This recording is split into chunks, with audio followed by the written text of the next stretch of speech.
जय विंध्यवासिनी की। गजाननं भूत गणाद सेवितम कपित्थ जम्बू फल चार भक्षणम उमासुतम शोक विनाश कारक्रम नमामि विघ्नेश्वर पाद पंकजम। भगवान आस्तोष कीजिए, संत समाज कीजिए, दुर्गा मैया कीजिए, वेद माता गायत्री कीजिए, सभी देशवासियों कीजिए। हर हर महादेव। जय शिव शंकर भोलेनाथ। मित्रों, आज के इस वीडियो में भगवान श्री राम का लक्ष्मण के रोष को शांत करके भरत की सद्भाव का वर्णन करना, लक्ष्मण का लज्जित हो जाना, श्री राम के पास खड़ा होना और भरत की सेना का पर्वत के नीचे छावनी डालना।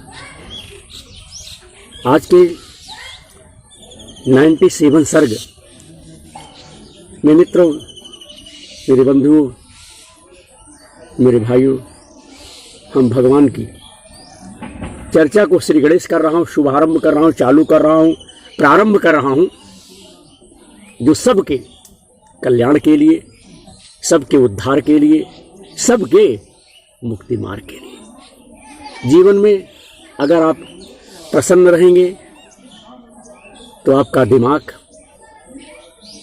प्रसन्न रहेगा। मनुष्य को जीवन में कभी भी उदास नहीं होना चाहिए, इसलिए कि अगर आप उदास रहेंगे, अगर आप चिंतित रहेंगे, अगर आप सोचते रहेंगे तो आपके शरीर में अनेक प्रकार के रोग जो है उत्पन्न हो जाएंगे, पैदा हो जाएंगे और आपका स्वास्थ्य जो है खराब हो जाएगा। इसलिए मनुष्य को, आदमी को या इंसान को सोच नहीं करना चाहिए। हुई है सोई जो राम रच राखा। भगवान ने जो रचा है, जो लिखा है, जो होने वाला है, वह अवश्य होगा।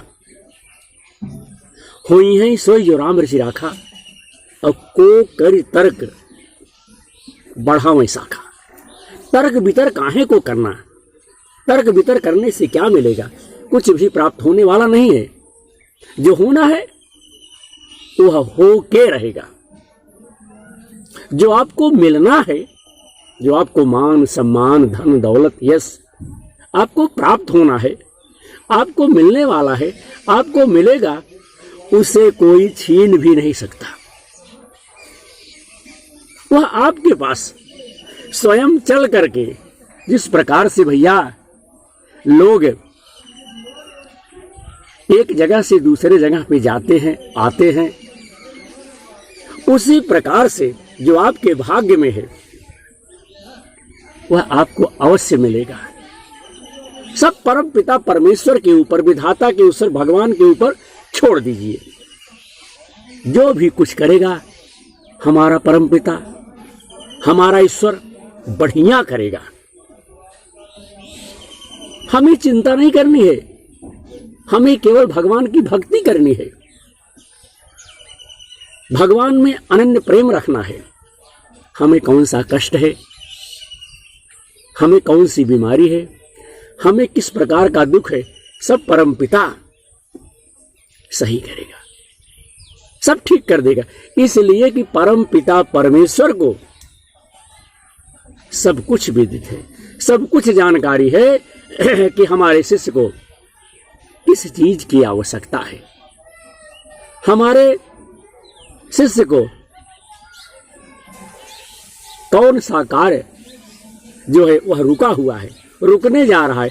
परम पिता परमेश्वर आपकी नाव स्वयं धीरे से चला देगा और हौले हौले धीरे धीरे आपकी नाव जो है चल जाएगी। अरे जिसके खेवनहार विधाता हैं, जिसके पालनहार ईश्वर हैं, उसे काहे को चिंता नहीं करनी चाहिए। केवल विधाता की तरफ, विधाता के काम में, विधाता की चर्चा में आप लगे रहिए। देखिए सब मंगल ही मंगल होगा। बोलिए सच्चे दरबार कीजिए। तो भैया लक्ष्मण भरत की सेना को देख करके क्रोधित हो गए कि आज भारत का जो है मैं वध कर दूंगा, आज जो है भारत को मार डालूंगा और यहां से जितने भी लोग अयोध्या से आ रहे हैं, आए हैं, कोई जीवित होकर के यहां से नहीं जा पाएगा, इस प्रकार से कह रहे हैं। तो लक्ष्मण भरत के प्रति रोषावेश के कारण क्रोध बस अपना विवेक जो है खो बैठे। अब भैया अगर मनुष्य क्रोध में आ जाता है, आवेश में आ जाता है, तो क्रोध में आकर के मनुष्य अपना आपा, अपना विवेक खो बैठता है। सोचने की क्षमता क्रोध के समय शून्य हो जाती है, जीरो हो जाती है, या कहीं समाप्त हो जाती, खत्म हो जाती है। और जब भगवान श्री राम ने देखा कि हमारे अनुज भैया लक्ष्मण बड़े क्रोधित हुए हैं, उस अवस्था में भगवान श्री रामचंद्र जी ने उन्हें समझाकर बुझाकर लक्ष्मण को शांत किया। और इस प्रकार से भगवान श्री रामचंद्र जी अपने अनुज भैया लक्ष्मण से कहने लगे, हे लक्ष्मण,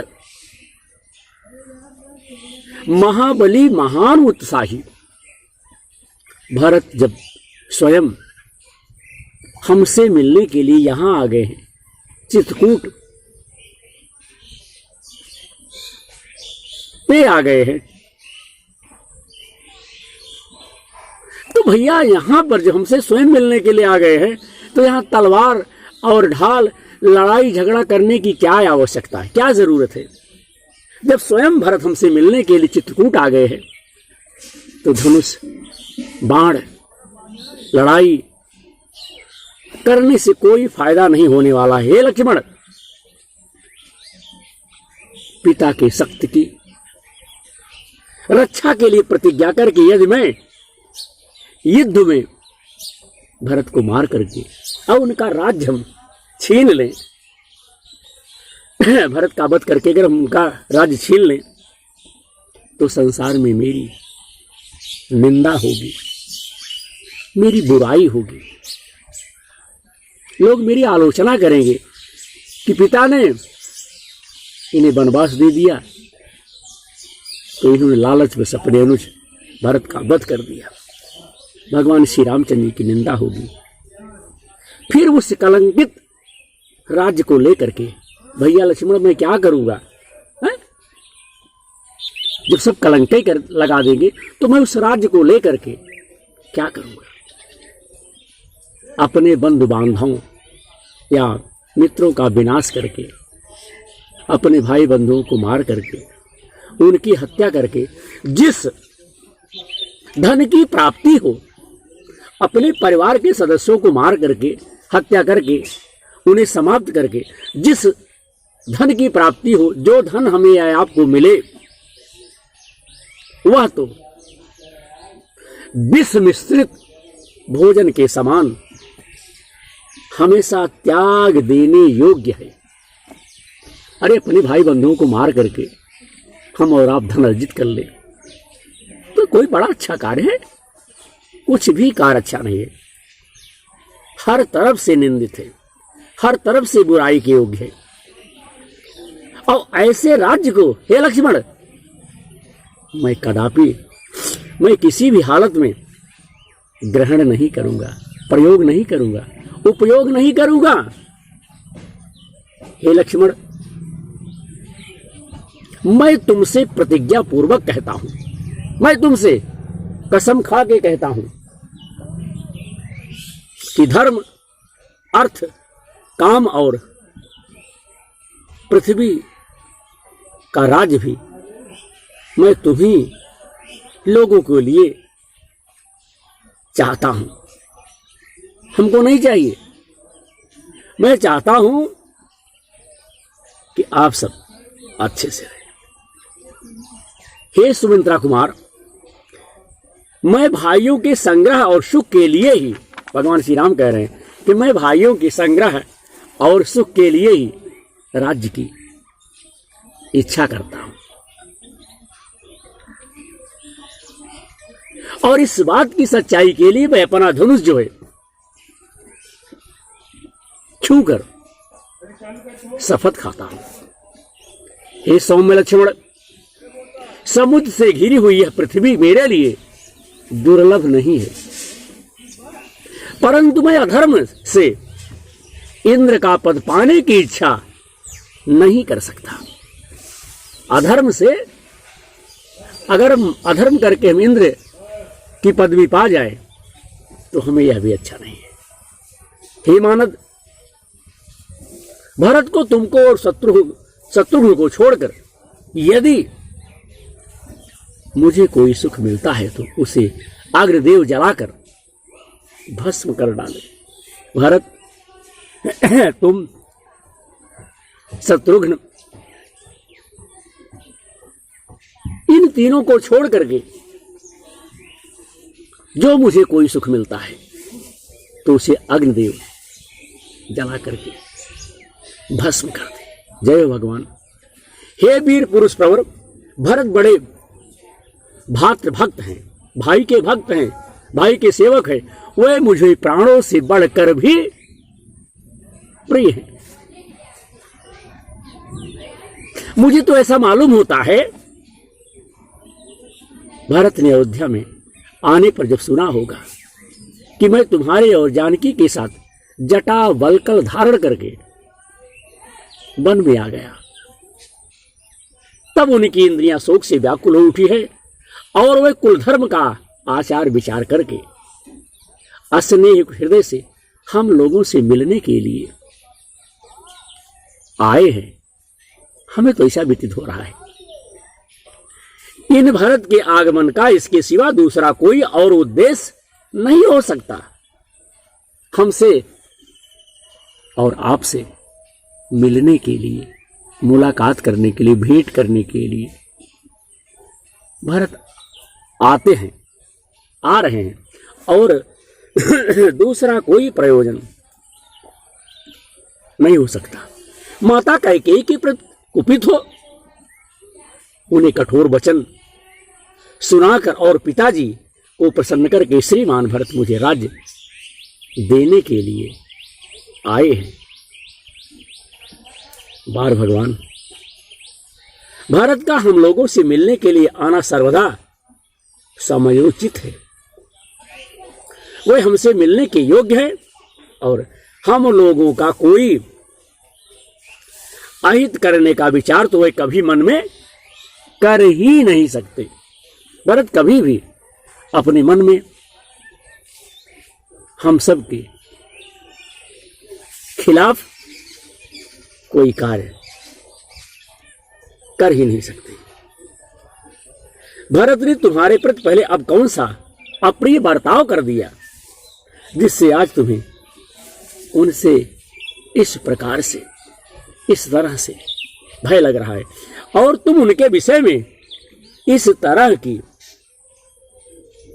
तरह की आशंकाएं कर रहे हो। अरे भरत के आने पर तुम उनसे कोई कठोर या अप्रिय वचन ना बोलना, ना कहना। अगर भरत आ जाएं तो उनसे कोई कठोर वचन, गलत वचन मत कहना। यदि तुमने उनसे कोई प्रतिकूल बात कही तो वह मेरे ही प्रति कही हुई समझी जाएगी। अगर हे लक्ष्मण, आपने भरत भैया से अगर कोई प्रतिकूल बात कही तो हमारे ही प्रति समझी जाएगी कि भगवान श्री राम ने इस प्रकार से कहा या कहवाया या करवाया। मित्रों, भगवान श्री रामचंद्र जी इस प्रकार से, इस तरह से अपने अनुज सुमित्रानंदन लक्ष्मण भैया को कह रहे हे सुमित्रानंदन, हे लक्ष्मण, कितनी भी बड़ी आपत्ति क्यों ना आ जाए, कितनी भी बड़ी परेशानी, दिक्कत, समस्या क्यों ना आ जाए, पुत्र अपने पिता को कैसे मार सकता है? बहुत बड़ी आपत्ति आ जाए तो क्या पुत्र अपने पिता का वध कर देता है, उसकी हत्या कर देता, उसे मार देता है? अथवा भाई अपने प्राणों के समान प्रिय भाई की हत्या कैसे कर सकता है, किस तरह से कर सकता है?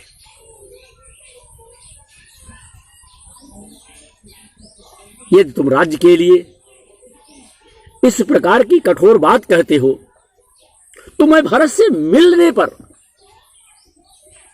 अगर तुम इस प्रकार से सोच रहे हो कि भरत राज लेकर के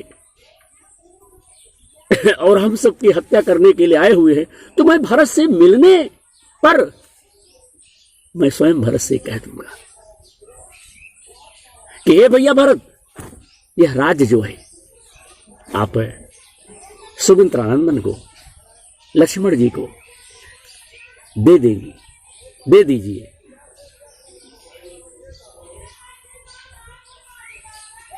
और हे लक्ष्मण, अगर हम भरत भैया से कह देंगे कि हे भरत, यह अपना राज्य जो है भैया लक्ष्मण को दे दीजिए, तो वे बहुत अच्छा कह करके, बहुत सही है, ठीक है कह करके अवश्य मेरी बात भरत मान लेंगे। ऐसा नहीं है कि भरत हमारी बात नहीं सुनेंगे। अपने धर्मपरायण भाई के ऐसा कहने पर उन्हीं के हित में तात्पर रहने वाले लक्ष्मण लज्जा बस, शर्म बस, संकोच बस मानो अपने अंगों में ही समा गए हो, लाज में गड़ गए।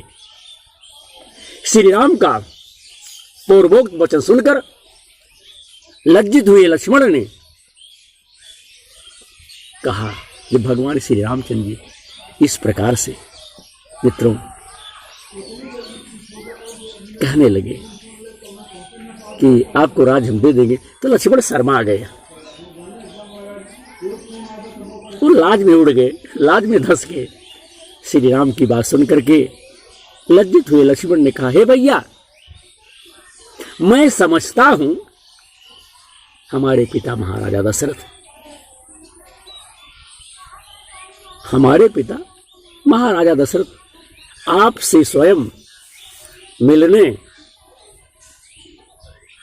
आए हैं। लक्ष्मण को लज्जित हुआ देख श्री राम ने उत्तर दिया, मैं भी ऐसा ही मानता हूं कि हमारे महाबाहु पिताजी ही हम लोगों से मिलने के लिए यहां पर आए हुए, अथवा मैं ऐसा समझता हूं कि हमें सुख भोगने के योग्य मानते हुए पिताजी वनवास के कष्ट का विचार करके हम दोनों को निश्चय ही घर लौटा ले जाएंगे। और भैया इसके बाद क्या हुआ? कह रहे हैं कि मेरे पिता रकुल तिलक श्रीमान महाराजा दशरथ अत्यंत सुख का सेवन करने वाली इन विदेह राजनंदनी सीता को भी वन से साथ लेकर के ही लौटेंगे। ऐसा नहीं कि हमारे पिताजी रह जाएंगे, हमारे पिताजी देवी सीता को लेकर के ही तब यहां से लौटेंगे। अच्छे घोड़ों के कुल में उत्पन्न हुए ये ही वे दोनों वायु के समान वेगशाली शीघ्रगामी वीर एवं मनोरम अपने उत्तम घोड़े चमक रहे।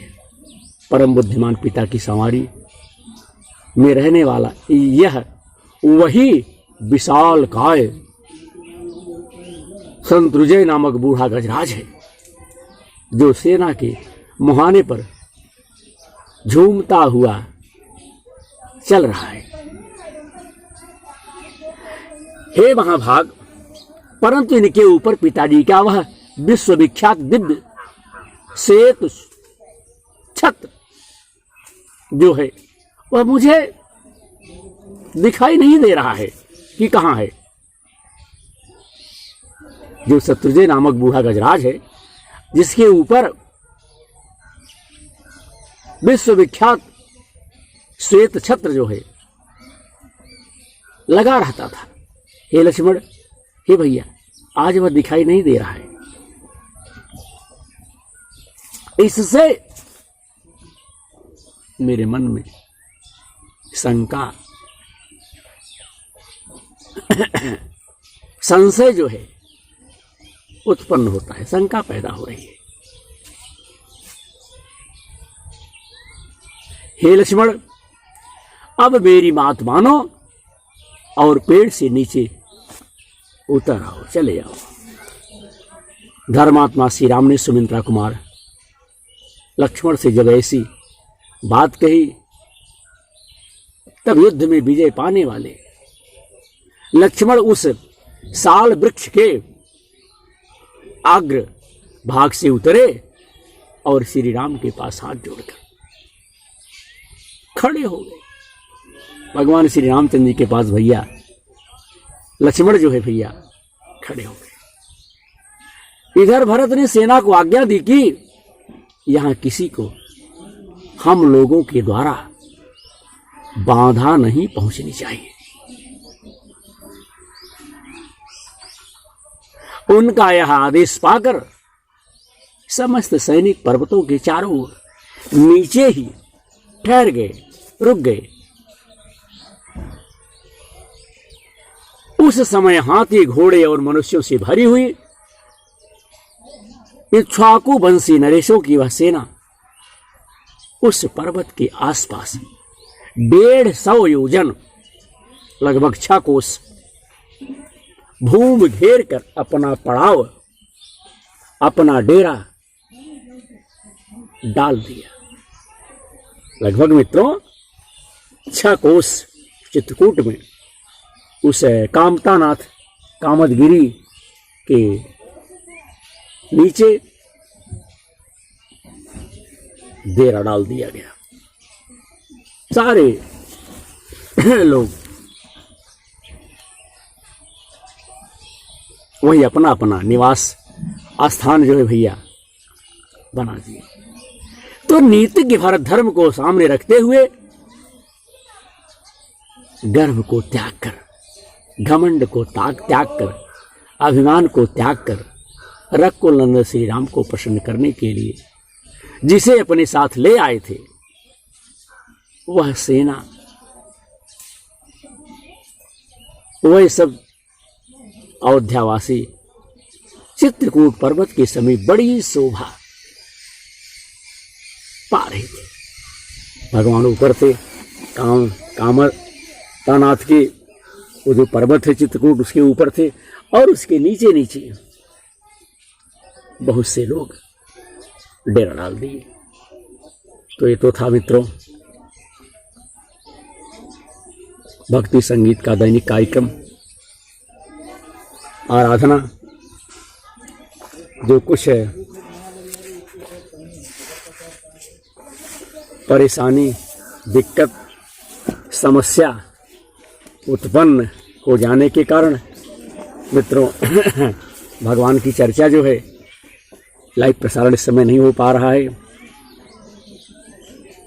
आने वाले समय में कोशिश करेंगे, प्रयास करेंगे कि भगवान की चर्चा, भगवान का चरित्र, भगवान की कथा निरंतर विनोद प्रहरी यूट्यूब चैनल के माध्यम से होती रहे। हमारे भाई, हमारे देशवासी, हमारा सहयोग, हमारा हौसला, हमारी मदद, अपना आशीर्वाद, अपना प्रेम हमें इसी प्रकार से बंधु देते रहें और भगवान की चर्चा, भगवान की कथा, भगवान का गुणगान इसी प्रकार से करते रहें। तो आज का प्रसारण आपका भाई विनोद दुबे विनोद प्रहरी यूट्यूबर यूट्यूब चैनल के माध्यम से यही पर बंधु संपन्न करता है। रात्रि 8 बजे के बाद इसी यूट्यूब चैनल पर हम आज लाइव प्रसारण फिर प्रसारित करेंगे। तब तक के लिए आपका भाई विनोद दुबे अपने समस्त भाइयों से आज्ञा चाहता है और साथ ही साथ अपने समस्त देशवासियों से, भाइयों से, बंधुओं से, मित्रों से, बहनों से विशेष तौर पर मैं प्रार्थना करता हूँ, निवेदन करता हूँ, अनुरोध करता हूँ कि आप लोग हमारे कार्यक्रम को देखिए, हमारे चैनल को देखिए, विनोद प्रहरी यूट्यूबर को देखिए और वीडियो को देखने के बाद आप सब हमारे भाई, हमारे देशवासी, हमारे बंधु, हमारी माताएं, हमारी बहनें, जो पिता तुल्य हमारे बुजुर्ग हैं, अपना विचार हमें बंधु निसंकोच कमेंट कर सकते हैं। आपके सुंदर विचारों से हमारा मार्ग जो है प्रकाशित होगा। इसी उम्मीद के साथ आवाज का प्रसारण आपका भाई विनोद दुबे विनोद प्रहरी यूट्यूबर यूट्यूब चैनल के माध्यम से श्रीमद् वाल्मीकि रामायण का पाठ यहीं पर संपूर्ण करता है। अब अपने भाई विनोद को आज्ञा दीजिए। बोलिए श्री रामचंद्र की जय, बोलिए संत समाज की जय, धर्म की जय हो, अधर्म का नाश हो, प्राणियों में सद्भावना हो, विश्व का कल्याण हो। हर हर महादेव। जय जय श्री सीता।